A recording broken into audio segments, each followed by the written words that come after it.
फतेहपुर गांव में भोला अपने बीमार पिता जगन्नाथ, मां शांति और नई नवेली दुल्हन सुलेखा के साथ रहता था।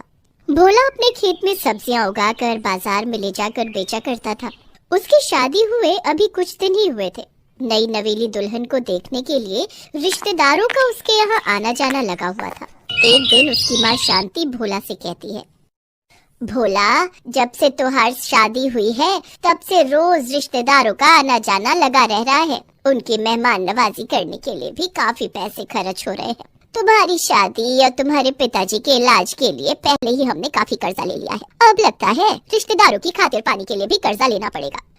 हाँ, बात तो तुम्हारी सही है माँ। सब्जियां बेचकर जो भी कमाई होती है वो तो सारी घर खर्च में ही निकल जाती है। ऐसे में कर्जा भर पाना तो मुश्किल हो रहा है। वैसे आपकी बहू गाजर का हलवा बहुत ही स्वादिष्ट बनाती है। एक बार उसके हाथ का गाजर का हलवा खाओगी तो अपनी उंगलियां चाटती रह जाओगी। हाँ, मैं तुझसे खर्चे की बात कर रही हूँ और तू गाजर का हलवा खाने की बात कर रहा है। तू कहना क्या चाहता है? मेरे तो कुछ पल्ले नहीं पड़ रहा। यही माँ की अपने खेत में गाजर काफी मात्रा में लगी हुई है। अगर सुलेखा मेहमानों को अपने हाथ का गाजर का हलवा खिलाएगी तो मेहमान सारी मिठाइयों का स्वाद भूल जाएंगे। हाँ, पर क्या ये सही रहेगा? मेरा मतलब है नई नवेली दुल्हन से घर का काम लेना। कमरे के बाहर खड़ी सुलेखा उन दोनों की बातें सुन लेती है और अंदर आकर कहती है, माँ जी, आप बिल्कुल भी चिंता मत कीजिए। मैं मेहमानों के लिए गाजर का हलवा बना दूंगी।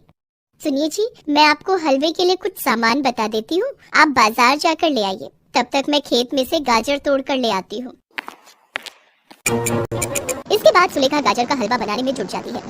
अरे वाह, हलवे की खुशबू तो बहुत ही अच्छी आ रही है भैया। हाँ, लेकिन आप चुप रहो। आपकी दवाइयाँ चल रही हैं और डॉक्टर ने आपको ये सब खाने से मना किया है। उसके गाजर के हलवे की खुशबू सूंघकर पड़ोस की निर्मला आंटी आ पहुँचती हैं।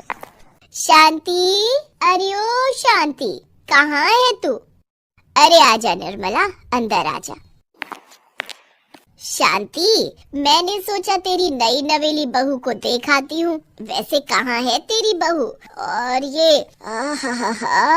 ये हलवे की खुशबू तो बड़ी ही अच्छी आ रही है तेरे घर से। हलवा बना है क्या? हाँ सुलेखा बहू अंदर रसोई में है और वही गाजर का हलवा बना रही है। वो दोनों बातें कर ही रही होती है कि तभी सुलेखा प्लेट में हलवे की 2 कटोरियां लिए आती है और शांति और निर्मला को हलवे की कटोरी देती है। भाई वाह, ऐसा शानदार हलवा तो मैंने आज तक नहीं खाया। सच में ऐसा लग रहा है कि कहीं बड़े होटल में बैठकर खा रही हूँ। जितनी सुंदर बहू है उतना ही अच्छा हलवा भी बनाया है इसने। ये लो तुम्हारा शगुन, पूरे 251 रुपए हैं। सच में बहू, हलवा बहुत ही स्वादिष्ट बना है। भोला बिल्कुल सही कह रहा था, तुम्हारे हाथों में तो जादू है, जादू। इस तरह घर में जो भी मेहमान आता वो सुलेखा के हाथ का हलवा खाकर उसको खुश होकर इनाम दे जाता। ऐसे ही करके सुलेखा के पास काफी पैसे इकट्ठा हो जाते हैं और वो सास को पैसे देते हुए कहती है, माँ जी ये लीजिए 7,000 रुपए। हलवे के बदले में जो सगुन मिला है उसे आप रख लीजिए। बाबूजी की दवाई या कर्ज कम होने में काम आएंगे।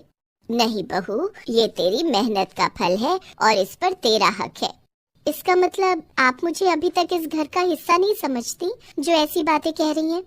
नहीं बहू, हमारे दिल में भी तेरे लिए उतनी ही जगह है जितनी की भोला के लिए। तो फिर माँ जी, मेरी हर चीज पर भी आपका उतना ही हक है जितना कि मेरा। अब तो ये पैसे रख लीजिए ना माँ जी। उसके ये कहने पर शांति वो पैसे रख लेती है। ऐसे ही समय बीतता जाता है। एक रोज भोला सब्जियां बेचकर वापस घर की तरफ लौट रहा होता है कि तभी एक तेज रफ्तार बस उसे ठोकर मारकर चली जाती है और उसे चोट लग जाती है। तभी वहाँ एक बड़ी सी कार रुकती है। उसमें शहर का बहुत बड़ा बिजनेसमैन राजवंश भंडारी बैठा होता है। गरीबों की मदद करने से वो कभी पीछे नहीं हटता। वो अपने ड्राइवर के साथ भोला को उठाता है और अपनी कार में बिठाकर हॉस्पिटल ले जाता है। भोला का चेकअप करने के बाद डॉक्टर राजवंश भंडारी से कहता है, इसके दाहिने हाथ की हड्डी फ्रैक्चर हो गई है और मैंने प्लास्टर कर दिया है, लेकिन इसे पूरी तरह ठीक होने में समय लगेगा।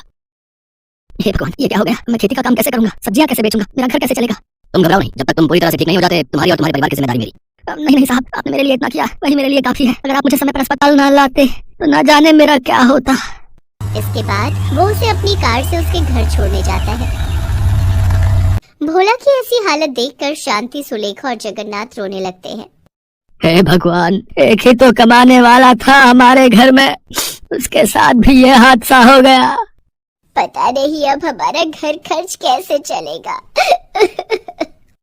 उसके घर की ऐसी हालत देखकर राजवंश को उन पर बहुत दया आती है और वो 10,000 रुपए शांति को देते हुए कहता है, माँ जी ये कुछ पैसे हैं, इन्हें रख लीजिए, आपके काम आएंगे। नहीं नहीं साहब, हम ये पैसे नहीं रख सकते। रख लीजिए माँ जी, आपके काम आएंगे।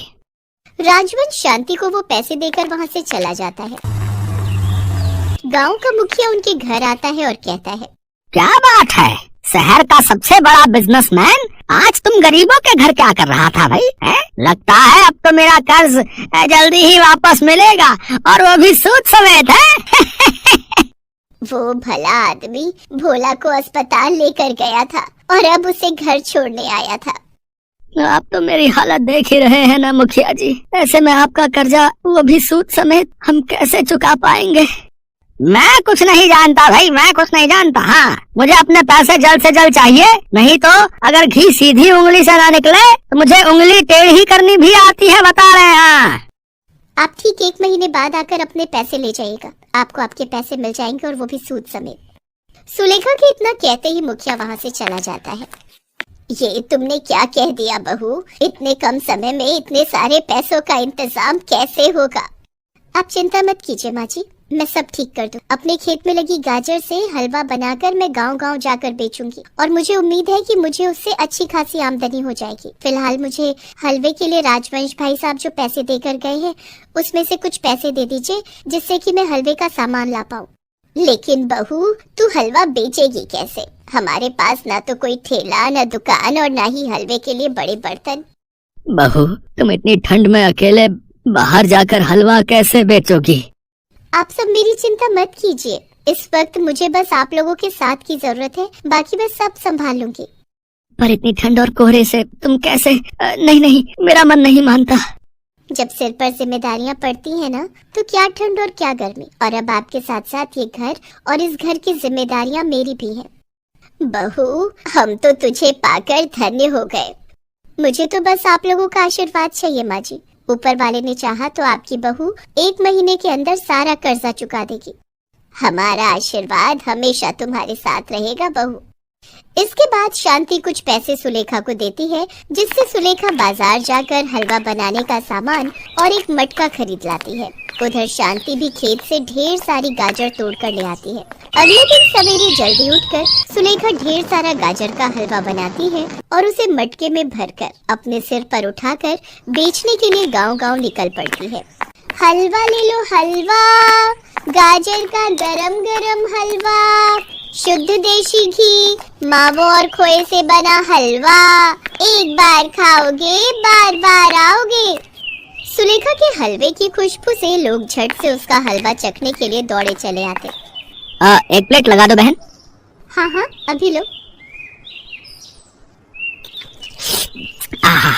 वाह वाह वाह, कितना स्वादिष्ट हलवा है। आज माँ के हाथों के हलवे की याद आ गई। ये लो पूरे 100 रुपए। लेकिन हलवा तो 40 रुपए का है साहब। बहन जी, इस स्वादिष्ट हलवे के लिए तो 100 रुपए भी कम है। अगर यही हलवा मैं किसी रेस्टोरेंट में बैठकर खाता तो उसके 300 या 400 रुपए देने पड़ जाते मुझे। रखो, ये तुम्हारी मेहनत के हैं, रखो। आपका बहुत बहुत शुक्रिया साहब। धीरे धीरे और भी ग्राहक सुलेखा का गाजर का हलवा खाने लगे। कुछ ही दिनों में वो मटका गाजर हलवा वाली के नाम से मशहूर हो गई। सुबह से शाम तक उसका सारा हलवा खत्म हो जाता, लेकिन ग्राहकों की भीड़ कम होने का नाम नहीं लेती। उसने महीने के अंत तक अच्छे खासे पैसे इकट्ठे कर लिए थे। माँ जी, मुखिया कल आता ही होगा। ये उसके कर्ज के पैसे हैं और ये उसका मोल, उसको दे देना। जीती रहो बहू, भगवान तुम्हारे काम में खूब बरकत दे और तुझे सदा खुश रखे। 1 महीना पूरा हो गया था। अब भोला भी पूरी तरह ठीक हो गया था। सुलेखा, अब मैं पूरी तरह ठीक हो गया हूँ। अब तुम्हें गांव-गांव जाकर हलवा बेचने की जरूरत नहीं पड़ेगी। लेकिन अगर हम दोनों मिलकर घर चलाएंगे तो घर में कभी पैसों की कमी नहीं होगी। ठीक है, जैसा तुम्हें ठीक लगे। इसके बाद दोनों मिलकर एक एक ठेला खरीद लेते हैं। जहाँ एक तरफ ठेले पर भोला अपने खेत की सब्जियाँ बेचता, वहीं उसके बगल में सुलेखा मटके वाला गाजर का हलवा नाम से अपना ठेला लगाकर हलवा बेचती। अब उनके पैसों की कमी दूर हो चुकी थी और वो दोनों खुशी खुशी मिलकर साथ साथ अपना काम